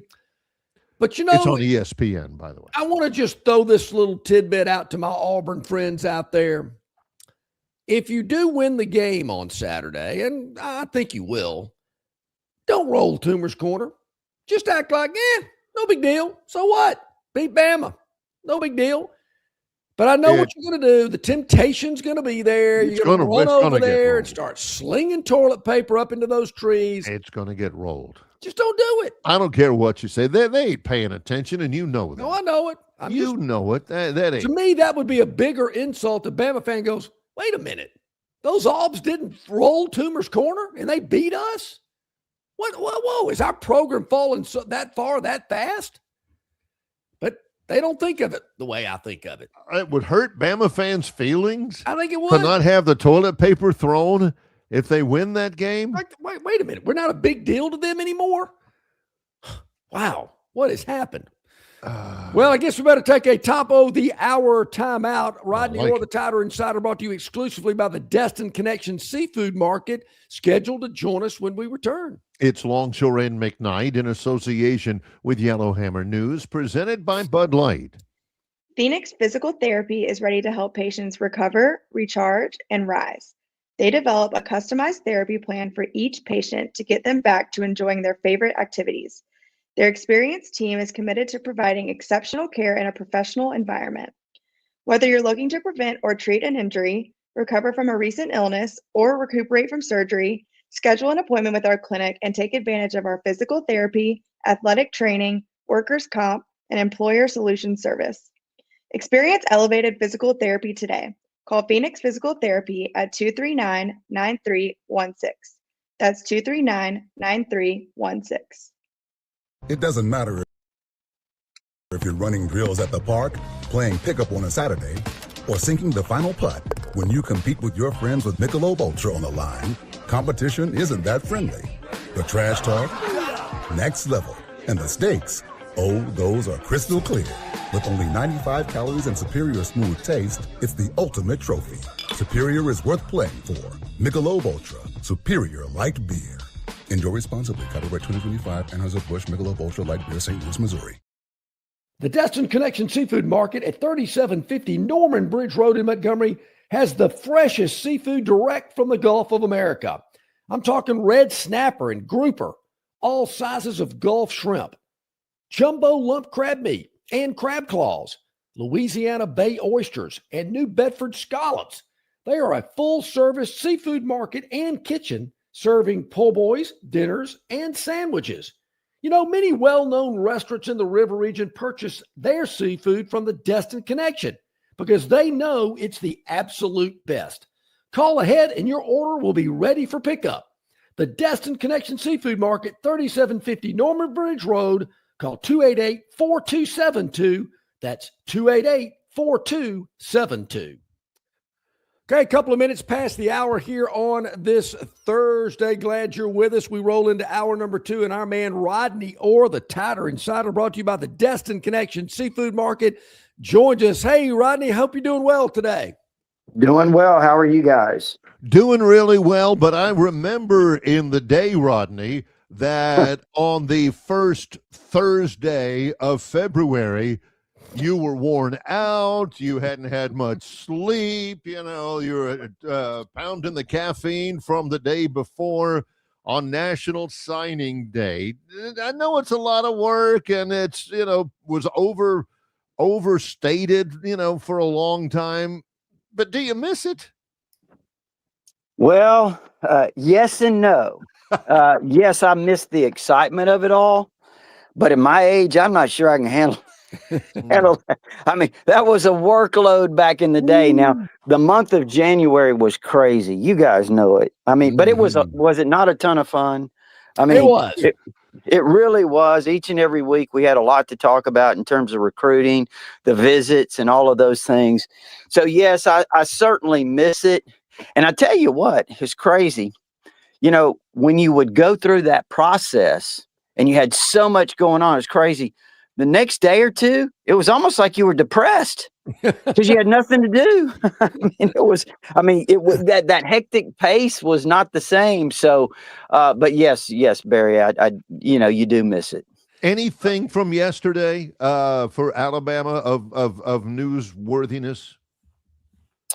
Well, of course, they signed those two kids, the Aubrey Walker, the wide receiver from Moody, which, of course, everyone knew that was coming. And then, of course, Amari Sabb, the younger brother of Keon Sabb, the older brother of Xavier Sabb, who's going to be a big-time 5-star receiver next year out of Glassboro, New Jersey. So, those were the two signings that they had. Of course, MJ Mathis is already enrolled, the wide receiver from Georgia, who was a 4-star rated player. He's a good-looking player they picked up late. But that was really pretty much the extent of what they did. So in the years that we've been talking with you, Rodney, about recruiting, I always ask you, now that everything's in the barn, so to speak, who were some of the guys that maybe we didn't pay as much attention to that you think could really be kind of a dark horse and a surprise out of this recruiting class? Yeah, well, that's a really good question. Now, if we're talking specifically just high school, dark horse, I tell you, one that comes to mind, there's someone else that I need to, but I can't think of who it is right now, but Bear Fretwell, an offensive lineman. I know he was injured in an all-star practice, but he's a guy that you're talking about is 6'7", 275, 280 pounds, has the frame. He's not rated very highly, but this guy was timed at 4.77 in the 40. Wow. That just shows you his athletic ability at 6'7", 275, 280 pounds. He's got a lot of long arms and he's got all the tools. And I was actually talking to a former SEC offensive lineman who said, watch this guy, man. He's got what it takes if they can develop him. So Bear Fretwell would be, one of those guys. And I'll probably think of somebody else, but he certainly, kind of pops into my mind as a guy that I think potentially could be, really good down the road. Not really much of a surprise. I think it previewed it for us last week. Alabama has officially welcomed in Chris Kapilovic's replacement as offensive line coach. So there's been a couple of additions, Derek Nix and Adrian Clem. Can you speak to that and whether there's any more or how this coaching staff is shaped up? Okay, so real quick, Malik Franklin is another one to mark down, guys. Defensive lineman, defensive lineman from Daphne. Kenny King coached him down there. This guy played 1 year, made 98 tackles, 23 tackles for losses. He broke Kenny King's sack record with 11 this year. 6'6", about 235, 240, somewhere in there. He's a guy that's going to fill out 250, actually. So that's another guy, Malik Franklin. And to your question, Barry, about the coaching staff, obviously there's been some changes. Nick Sheridan left, and they moved Brian Ellis to the quarterbacks coach from tight ends. Now there's still that spot open. So that's going to be an area that they still have to fill. Bringing in Adrian Clem to replace Chris Kapilovic. I think the one thing that it sounds like, if you just kind of look at his track record, Clem's, and you listen to him in some of his interviews, the one thing that really stands out to me is this. He talks about physicality. He talks about, I believe in lining up and knocking the guy across from you off the ball. I don't believe in any of this sidestepping, but they do a little bit of the sidestepping in this offense. So there's going to be some kind of, give and take, whatever it is. But he believes in lining up and knocking people off the ball. So maybe Kalen DeBoer and Ryan Grubb, I don't want to say understand that as if they didn't understand, but they know the importance of, in this league, you have to be physical at the line of scrimmage. Rodney Orr, brought to you each and every week by our good friends at the Destin Connection Seafood Market, the freshest seafood delivered daily. It is as fresh as it can get. Call ahead, 288-4272, or go by and see them, 3750 Norman Bridge Road, check out everything in the display case, take it home with you, or they can prepare it for you. So call ahead. It will be ready for pickup. The Destin Connection Seafood Market. So, Rodney, let me set this one up for you a little bit. We all know there's been an interesting 2 years under Kalen DeBoer. Probably what people have gravitated toward mostly is the losses and how those losses played out. Some embarrassing losses. The last game they played was a 35-point loss, something Alabama fans are not accustomed to, and some 17-point losses, 21-point losses, things of that nature as well. Looking at that and everything else that's happened over the last 2 seasons, heading into year 3, if Alabama football was a stock, are you buying or selling? Can you sit still? Can you hold? Yeah. Well, I mean, listen, I would not say I would buy. But then again, I would not say that it's headed in the wrong direction. I think that there's some things that remain to be seen. As I've posted on TigerInsider.com, there's been some really good things. But to be honest with you, there's been some things that have made me scratch my head and wonder, is this a fit? And that's just trying to be as honest and neutral as I can be. And I think that we're going to find out a lot. Now, with that said, I think John and Barry, he's got his quarterbacks. Okay, Austin Mack, Keelan Russell. They evaluated these guys. They recruited them. These are their quarterbacks. The other two, Milroe, Ty Simpson, it's not taking anything away from them, but these are their guys. So be interesting to see that. I think now that they've had some time to kind of learn the SEC and they can make some adjustments. We talked about the run game. We talked about the offensive line. We talked about the physicality. So I think all of these things are very important. They did make some progress this year in terms of they go to the playoffs. Obviously they went 7-1 in the SEC, which was really good. So there was some progress made, and you have to recognize that. But now it's time to say, hey, take the next step. You mentioned the blowout losses. And I think that's the one thing that probably concerns me the most. All of those things I mentioned are certainly concerns, but just John and Barry not showing up for some of these games, and we can go through not all of them, but just an example. Go back to the 2024 season, and you watch them in Baton Rouge against LSU, and then they come back against Oklahoma, and it's like they're not even the same team.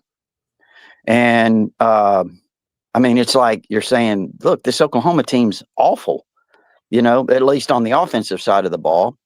And just the performances. How about the Michigan game, which they're decimated with departures, and they pretty much control the game from start to finish. And then you go into this year, and then the FSU game to follow that one up is you would think coming off that performance in that year that they would be ready to go, and they weren't. And then you saw them lay down against Georgia, and then what happened against Indiana. So I think those are the kind of performances that people are saying, okay, is this the right fit? Well, let me ask you about this, because the recruiting has been, if you look at the numbers and the ratings, the recruiting has been really, really good. We hear, and Greg Byrne has said this outright, that Alabama's NIL and their financial resources need to get better to compete with the Texases and the Texas A&Ms and all of that. Is your understanding that Alabama's NIL resources, their ability to spend money on roster, is lacking at all? I just don't know what the numbers are to start discussing that. But now, with your question, I would address it this way. Okay. Alabama has the resources to compete. Will they go in and get into a bidding war? Can they get into a bidding war with some of these schools like Texas that are willing to throw out that money, or Texas Tech or Oregon? No. And I don't think it makes sense to do that. I think that they can get plenty good players. They're getting good high school players, and it's developing them. And I think they've gotten some really good players out of the portal that have filled in spots that they've needed. So I don't think getting the talent is the issue at all. I think it's developing the talent that you get and putting them in a system that can be successful. And look, I would use, people say, well, you look at Indiana and this, what's the guy's name? Cuban. Yeah, Mark Cuban. Yeah, that's throwing this money into their program. Well, Cignetti didn't go out and buy a bunch of superstars. He went out and evaluated players that fit what they wanted to do and got them to execute on an extraordinarily high level. Mm-hmm. Okay. And I think that's what Alabama's got, the talent. I mean, they're going to have the talent. They may not have the Nick Saban talent, but very few teams, if any, are going to have that across the board anymore. You look at Georgia. A lot of their players, they're in transition. They're losing players. Ohio State lost a ton of players this year. Did. So, I mean, just stacking the talent is it's not going to happen. But being able to get that talent and develop it, coach it, and put it in position to be successful is the key. Rodney, back to the games that you mentioned that were not pretty, and I'd forgotten about the Michigan game in that bowl game. That was a sleepwalk. Yeah, I can't even remember what the bowl was they played that game. But be that as it may, we all know that Alabama's had some losses in the last two seasons that have been unlike any other losses that they'd ever experienced. Now, I know Clemson beat them in a national championship game badly, but I can't think of many others that were like that. Having said that, I think most fans around the country realize in this day and age, playing 9 conference games, playing a quality non-conference opponent, it's going to be very difficult to go undefeated in the regular season. I believe it's all about getting yourself in a position to make the playoff, whatever that might be. But what I think Kalen DeBoer's got to avoid, if you're competitive, if you're laying it on the line, if you're in the game till the final whistle and you lose by a touchdown or a field goal, fan bases can accept that a lot better than they can a 35-point blowout or not showing up in Norman, Oklahoma, or whatever it may be. So to me, Kalen DeBoer and this staff have got to focus on, we're probably going to lose a game or two in the regular season. That's just the way it is now. We just can't lose by 3 touchdowns. Mm-hmm. Yeah. I mean, well, you can't quit at halftime. Yeah. I mean, that's really what happened against Indiana. Let's be honest. I mean, it never looked like by the time we got to halftime that this team thought they had a chance to win the game. And so, no, I 100% agree with you. And I think that, again, 10-2. 10-2 is the new 11-1, or I mean, it's what it used to be, that you're, or 12-0, that's going to get you in a position to compete for the championship. But usually you're going to have to be 10-2 in the regular season to get there. Alabama did get in with 3 losses. Of course, that third loss was in the SEC championship game.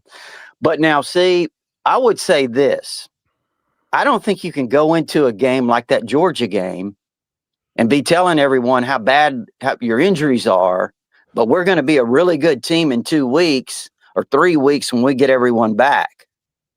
And I think that's setting the wrong mindset. And that's all I heard leading up to that game, that Georgia game, was, well, we're beat up, but we're going to be really good in a couple of weeks when we get our guys back. I don't, you can't do that. And that's just me. That's just the way I see it. And because guess what? Georgia was beat up. They probably lost their most important offensive player in their center, Bobo. Right. So anyway, and other guys, I'm just saying I think you have to go into it, try to have that mindset every single week that, you're going to try to play you're not going to play at your peak every single week, but you can certainly play to the standard with the effort and the physicality and the mindset every single week. That's well stated. Rodney Orr joins us here, brought to you by the Destin Connection Seafood Market. Still between now and the start of spring practice in about a month and 2 weeks, you've got a lot going on the website. How do people get involved? Right. It's titerinsider.com.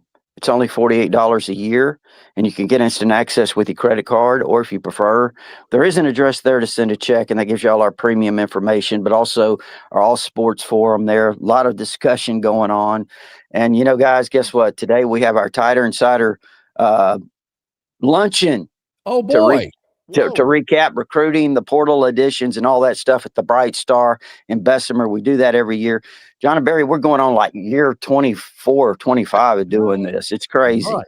Yeah, you have been doing that for a long, long time. I know that's a great event. A lot of folks are very interested in what you have to say about that. And, man, that's awesome. That's a great run you've been on with that.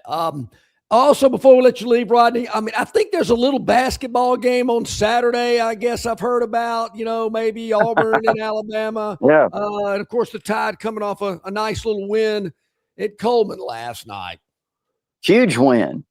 Just a huge win. I thought Alabama, that was a really gritty, with their backs to the wall performance. They had a chance to fold a couple of times, and they answered with some big shots. And, Reitzel hit that big three down the stretch there. And what about the play that Holloway made at the goal, when he got the shot off and got the 3-point play with the free throw. But I thought all of those were really key clutch moments, kind of showed a little bit of character, in this game. Yeah. So hopefully, and you got some contributions. I think you had 5 guys in double figures, Barry? You may have it. On it. I got it right here. 1, 2, 3, 4 guys. 4 guys in double figures. I'm sorry. I missed ones at the bottom. There were some reserves. They had 6 guys in double figures. 6. Wow. Yeah. So you got a lot of contribution, so from different guys.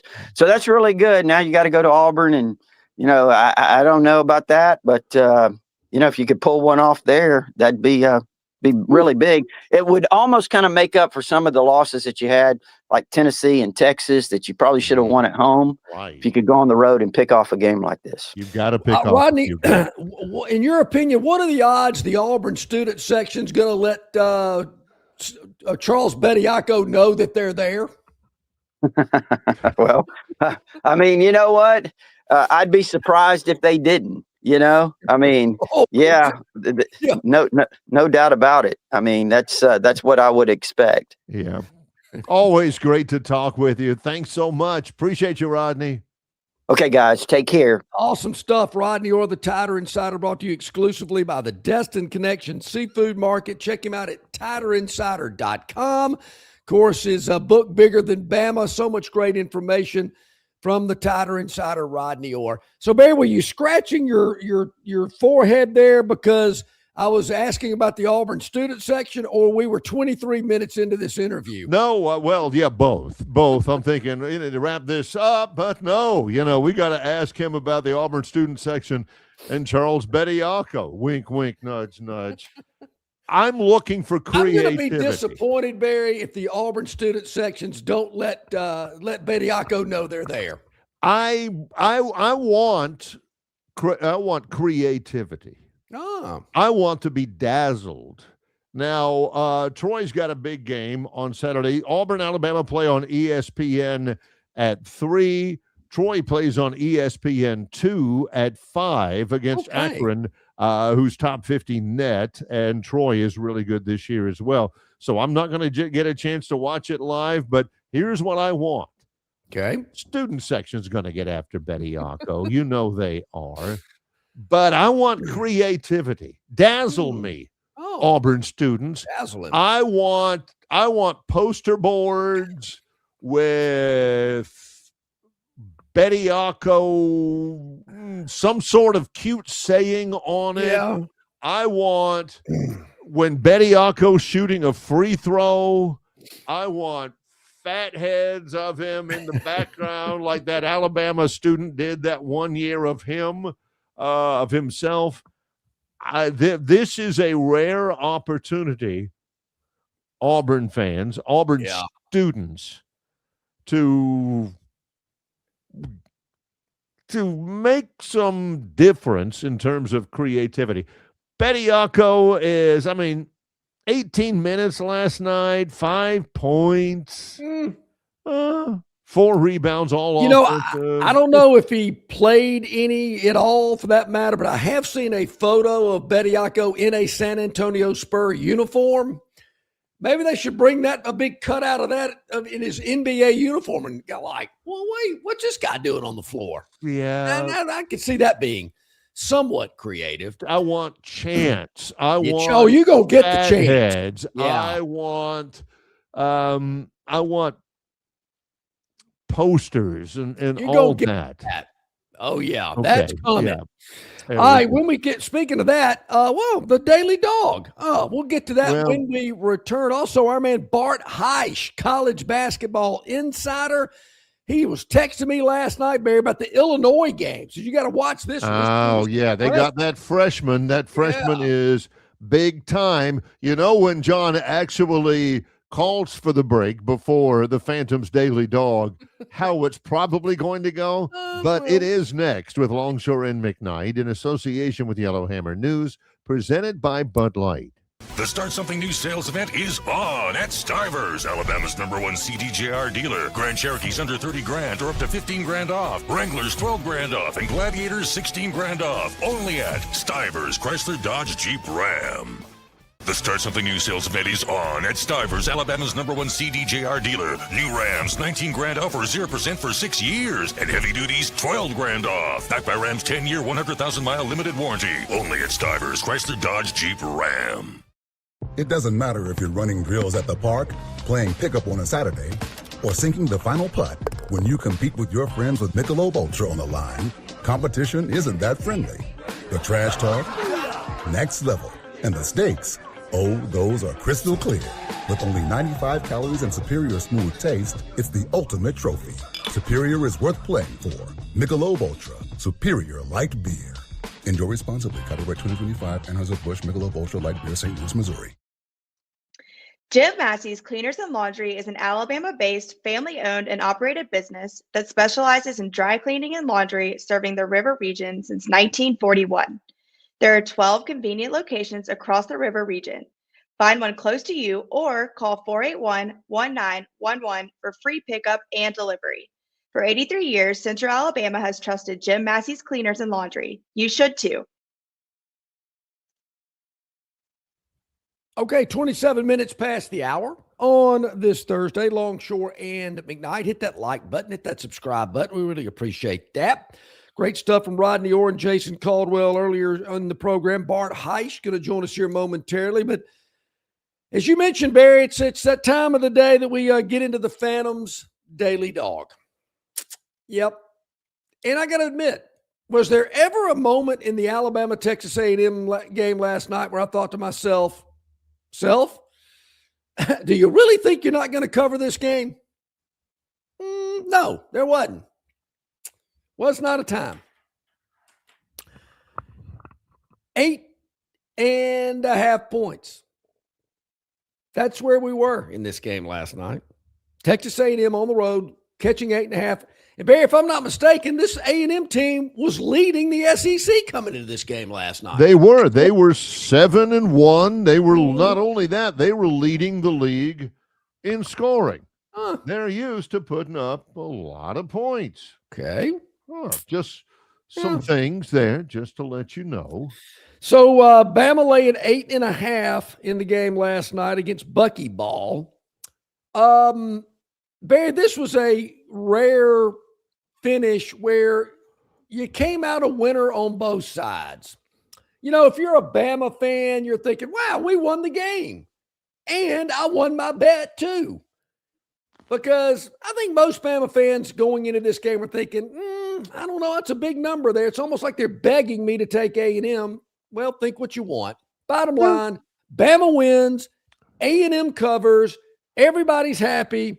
We cash a ticket, another winner for the Daily Dog. The The total in that game I got as 180.5. So that one covered. I mean, that one went over by 17 points. Yeah. So yeah, you're doing good there. So that's a winner. But you know what?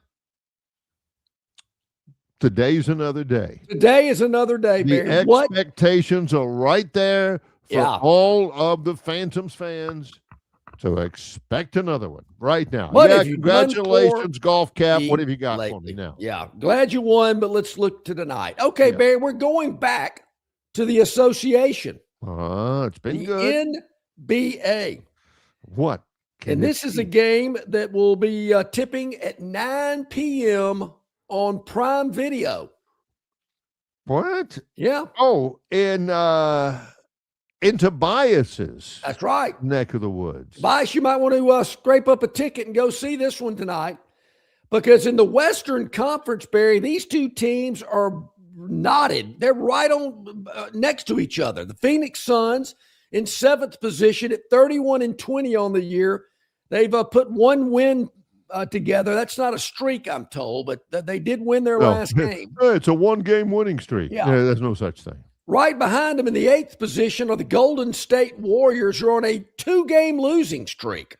Oh, so it's time that they snap that losing streak. But even if they don't, they're catching 6.5 tonight at Phoenix. We're going to take the Golden State Warriors, who are right behind the Phoenix Suns, catching 6.5. Yeah, it'd be nice if they won the game outright, but no big deal if they don't. They just can't lose by more than 6.5, which we don't think they will.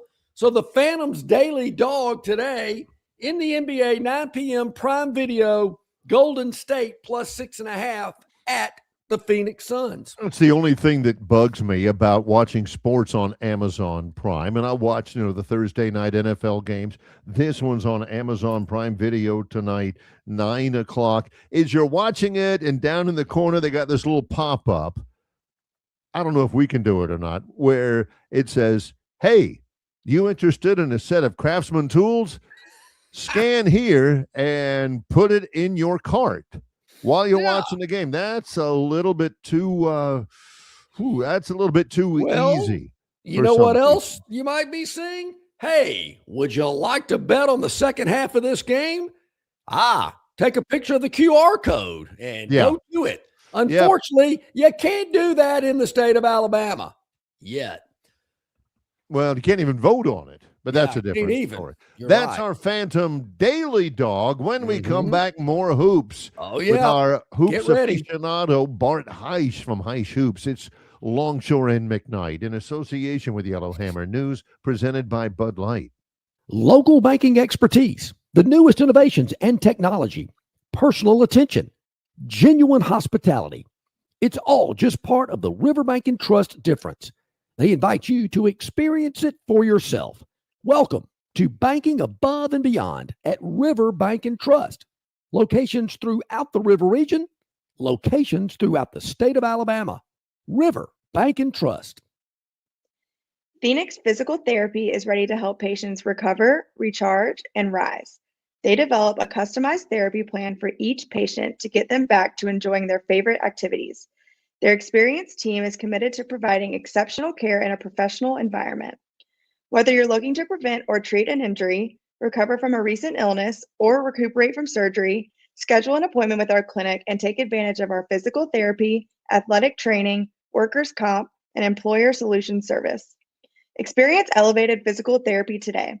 Call Phoenix Physical Therapy at 239-9316. That's 239-9316.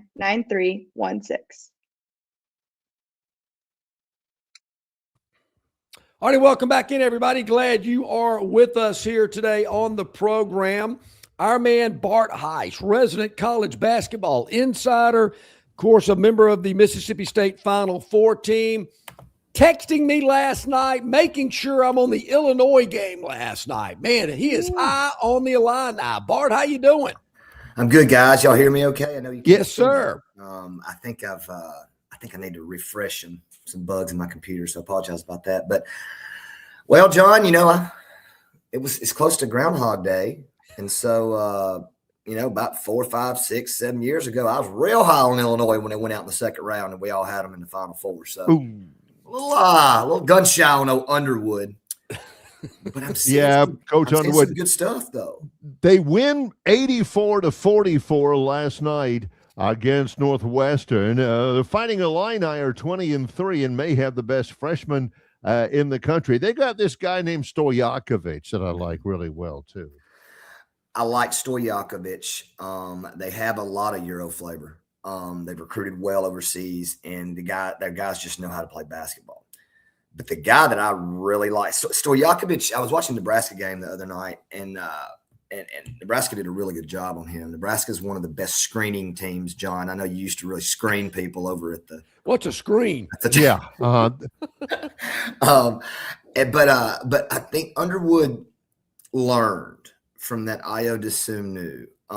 And I can't remember the big fella inside that just got worked by Porter Moser and Loyola Chicago back in that second round of the tournament. And Brad Underwood was always physical, pound you, beat you. Now there's a lot more skill, there's a lot more finesse. But the guy, you mentioned Stojakovic, but Wagler, the freshman, he's about 6'7". Keaton Wagler. Wasn't recruited. He's from St. Louis, was not highly recruited at all, barely had any offers, and Brad Underwood kept watching him win games and win state championships and offered him. Only player he ever offered, I think I heard that Kevin Kugler say, that he has never seen play in person before he offered him. And so the emergence of Wagler, coupled with their size, coupled with their skill, Big Z and his brother, a lot of people remember Big Z at Kentucky and his brother. The big twins. This team's legit. I mean, they're legit. I still think Michigan's the best team in that conference.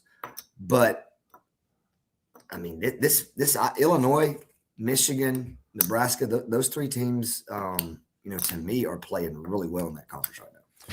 Up until a little while ago, I thought it was obvious that Texas A&M was the best team in their conference. After all, they were leading the SEC. They lose last night to Alabama 100-97. A lot of missed shots in that game, but then again, there were a lot of shots total. Any takeaways from that one, Bart? I mean, I think there's a lot you can take away from it. It's a huge win, biggest win of the year for Alabama. I think just because of where it falls in the schedule. Yep. You lose that game, you're staring 3 in a row losses in the face going to Auburn because of how much the A&M pressure and just emotional wear and tear of every possession, having to worry about turning the basketball over. Mm-hmm. I thought Alabama did a really good job last night getting out and scoring in transition. They beat A&M by, I think it was like 10 or 12 points on the fast break points. A&M usually creates turnovers, and those turn into turnovers are points, which sometimes are fast break points. I thought Alabama did, if you're an Alabama fan, how many turnovers they end up having? I mean, it was only like 5 or 6. In an up-tempo game like that, they had 6 turnovers. Yeah, I mean, you score 100 points. You have 6 turnovers. But I thought Alabama really did well on the boards. That's where they got killed against Florida, and the points in the paint. And the key last night to me, though, I wasn't surprised. I was actually, I don't want to say excited because it's really I don't have a dog in the fight. I don't like Bediako and 22 playing together. Sherrill, I don't like them playing together. And he played them together, played them together at Florida to try to offset the size, and that didn't work. I like this Alabama team smaller, and last night he didn't play them as much. And it just goes to show you sometimes when you have a pro guard and then another guard, Holloway will play somewhere, probably not in the NBA, but those guys took care of the basketball, man, and they didn't get tired. And I just thought the way Alabama handled the pressure, and Barry, is A&M the best team in the SEC? I don't know, but who is? Yeah. This is what I heard post-game and read. Bucky out-coached Oates, but Alabama's got better athletes than Oklahoma does. Than A&M does. Oh, I mean, there's no question Alabama's got better players. I mean, that's not even that's not debatable. But I'll tell you this. I'm going back and forth with a lot of our folks over in Starkville about, our roster not being very good. Our players are not being very good. I'll put Mississippi State's roster. I mean, A&M's roster is not great as far as like from top to bottom. When you look at recruiting, look at when the options he had to get who he had at the time he got the job, talking about Bucky. Right. To deal with that pressure and be really the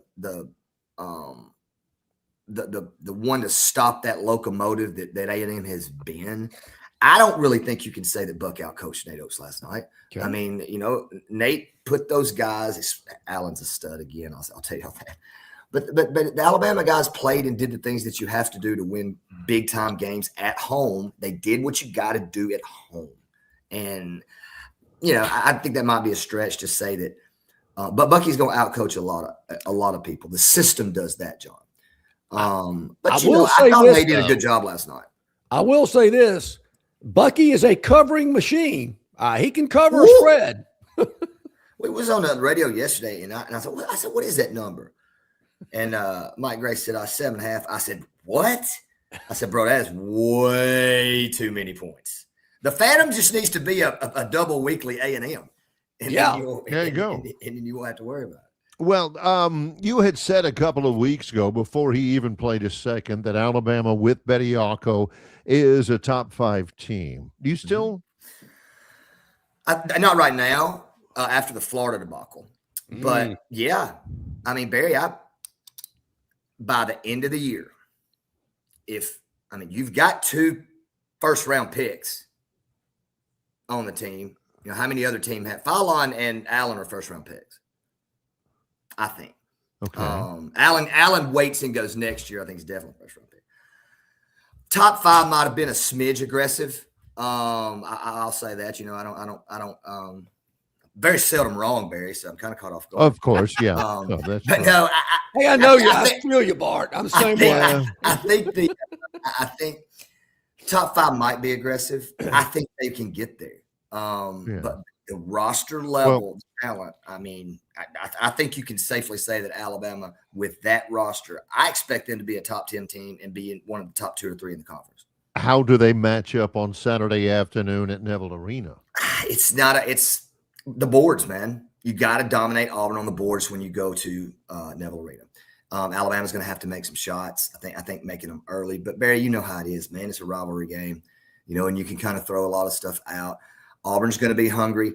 The week off, how Alabama starts this game against that energy is going to be enormous. Because, guys, I'm just telling you, I don't like Alabama to win this weekend, actually, Barry. And I'll still say that I think by the end of the year, they'll be one of those teams that I'm looking at my bracket as about a 5-4, 5 or 6 seed. That's like, man, there ain't nobody going to want to play them in that bracket. But it's a rivalry game.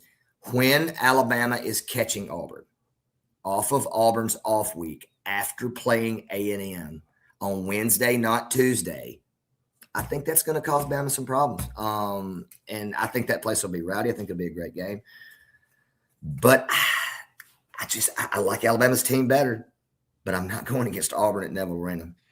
Let me ask you this. When you were playing and you went to Oxford or some other rivalry type game, but I'll say Oxford, did the coach prep you differently in terms of what you might experience from fan reaction, fan response? Because you got to know, Bart, that Auburn student section is going to let Bediako know he's a G League reject, as the Florida student section did last Saturday. How does a coach prep his team for an environment that might be a little bit more hostile than some others on the road? I think that is an excellent question. I'm sorry, Barry, blowing his head up. My bad. Because I'm not gonna really get into what was yelled at me. There was a very common term that had to do with my driving record back in the day that I got yelled at. Well, it's only a 2-hour live show, so all the different things you got yelled, we probably don't have. Very true. Hair boy. There was a lot of things they came at me with. But and Auburn, I'll be honest with you, Auburn and Arkansas were two of the worst. Arkansas on the top of that list. Yeah. But the interesting part about your question, how I want to answer this is, yes, the coaches, it's Ole Miss now, But I remember, and shout out to Coach Williams, who had another episode with TIA last week, and he's back at home doing okay. Oh, goodness. But I remember I didn't play very much the first time we played Ole Miss. I played like 4 or 5 minutes, and I just remember that two things about it. I remember my teammates telling me, like, look, man, Michael White, Keith Carter, he said, I don't care if we ever play. They're going to come in, they're going to punch you. They're going to scratch you. I mean, I would have – Joe Zahn Darby would grow his – and I get on him all the time. We talk on Facebook. He would grow his fingernails out before they played us. And I would have, like, just – it looked like talons from Devil's Advocate, John. Oh, my God. I mean, all over me. But I remember Marcus Bullard and Darrell Wilson pulling me aside. And it was my teammates, John. They said, hey, bro, this is different now. I mean, this one, the energy, the intensity, it's just different. And after you've been through it, you'll know. And there was something to that. But I remember walking out in the tunnel. We played them at home the first time. And Coach Williams stopped Bull and Darrell. And he said, when I knew I wasn't going to play like that night, he said, it's Ole Miss. I need 40 out of every night. Yeah. He was talking about minutes. Yeah. So, yeah, I mean, there's a different juice. There's a different energy that you have to embrace and handle. And until you go but here's the thing, John. Bediako's been through it. So, like, it's not going to be as bad on him as it would be maybe a freshman that hasn't done it. That's a good point. We're giving shout-outs. Shout-out to Ole Miss coach Chris Beard, who had the MOY, the meltdown of the year, on Tuesday night when he got tossed against Tennessee in Knoxville. Shout-out to him. The only thing that would have been better if it would have been he'd got thrown out at Texas instead of Tennessee. Oh, yeah. Well, in a sense, he did get thrown out at Texas, but that was permanent. Yeah. That's pretty good. Also, one national note from you. This has been kind of a year for that. It's been a year in the SEC. It sure has been a week so far. Yesterday, big week for upsets in the Sun Belt. Nationally, Portland beats Gonzaga last night. Oklahoma beats BYU. We're getting into February where, I mean, can we expect that on a regular basis? Occasionally. I think you see it happen here. I remember when I was a kid, Barry, I stayed up till 1:30 or 2 in the morning the night that UCSB, the Gauchos took down UNLV in a game like that years and years ago. It happens. You know why? I haven't watched as much Gonzaga this year. I know they're really talented on the interior. I think I've only watched them one time. Like a focus, probably. You know, it's the Super Bowl for another team. But will we see this? Will we see? I've been making the statement, Barry. I'd love to hear your input on this.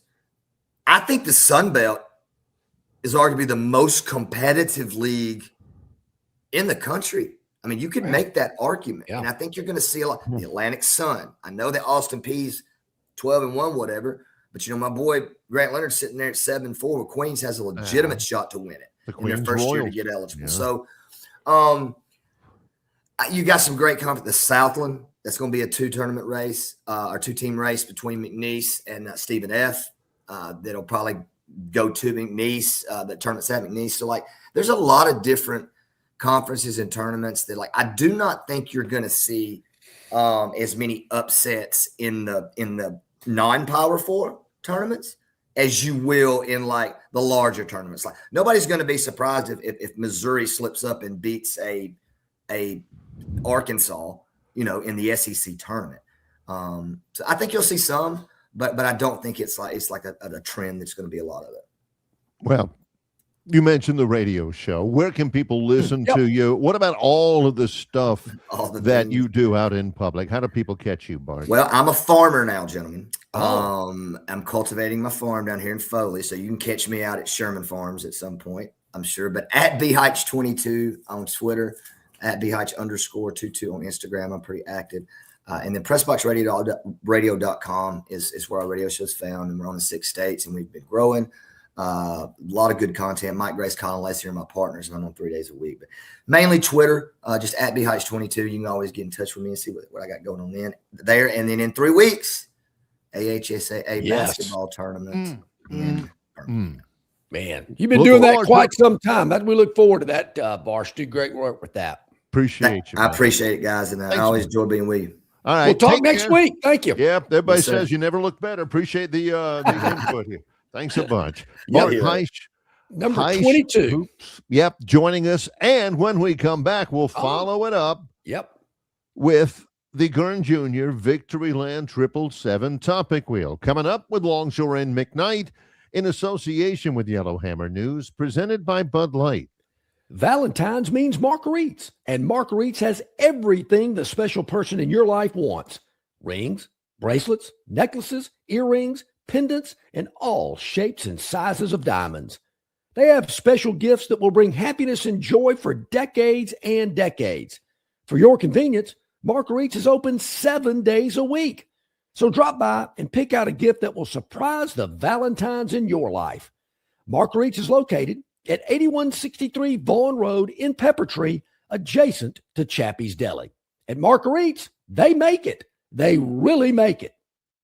Love is in the air, and so is your chance to win during Victoryland Casino's BMW and 25K giveaway. Drive away in a brand new BMW or win your share of $25,000 in free play. The more you visit, the more chances you have to win. Stop by the Players Club and fall in love with this month's exciting free play promotions. There's more ways to win at Victoryland Casino, where you can be a winner too. Located off I-85 exit 22 in Shorter, Alabama. Drawings February 27th and 28th. Must be 21 or older. Must be present to win.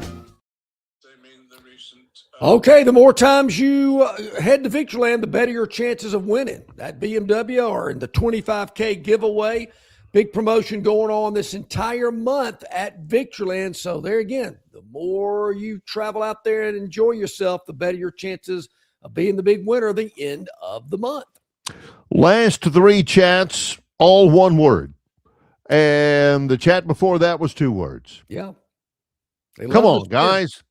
You know, we get a paragraph from Bob from Pike Road. We get sometimes some stuff with just one word.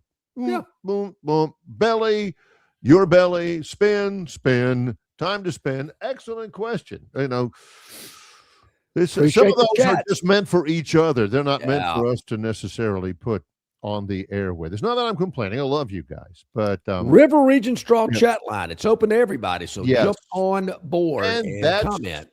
That's when you know that it's time for the Gurn Jr. Victoryland 777 topic wheel, is because both Chris the Bammer and Plainsman Preston say spin it. That's when there are de facto program directors. Yeah. We get Bob from Pike Road every once in a while because he gives us 6 or 7 sentences, and we don't do them all the time, but we do them a pretty good bit. We do all of you a pretty good bit. There we have it. Yeah. All right, here we go. All right, 6 topics here today. We do not know what these topics are. We're looking at them for the first time as you are. So let's do it together and see what we come up with. Yes. Best in show. Are we back at the Westminster Dog Show here? That is a dog show reference, I believe. Man. This was a Doberman named Penny. Okay. At the 150th Westminster Kennel Club Dog Show. That was on Tuesday night, sort of in honor of Catherine O'Hara, who I loved. Okay.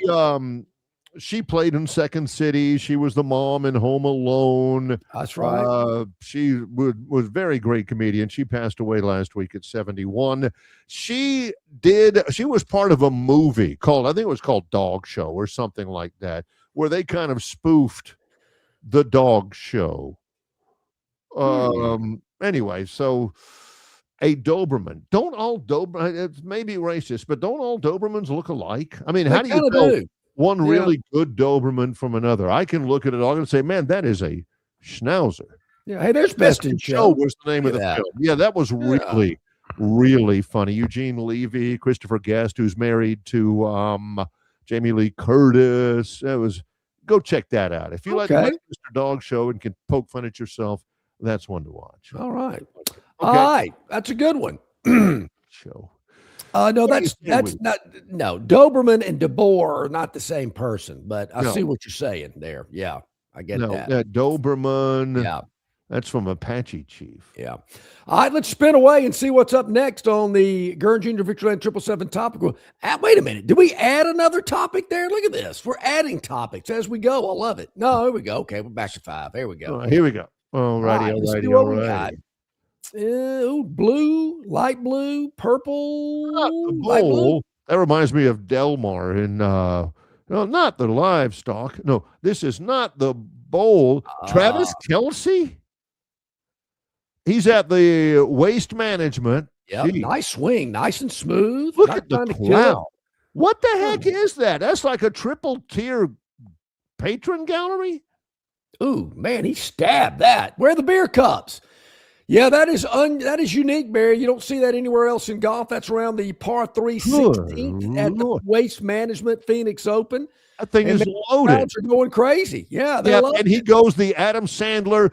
Yeah. I thought Travis Kelce's performance acting in the in Happy Gilmore 2 was terrific, and he goes a little Happy Gilmore on at the end. I didn't.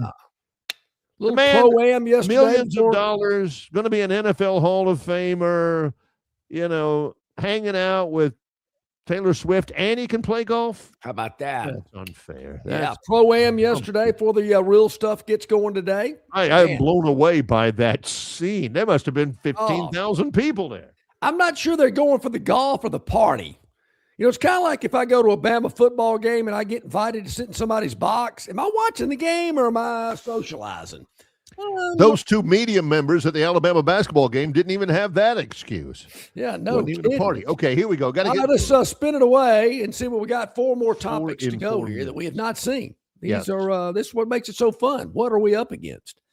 Ooh, the green panel. I like that. 8-man shuffle. 8-man shuffle.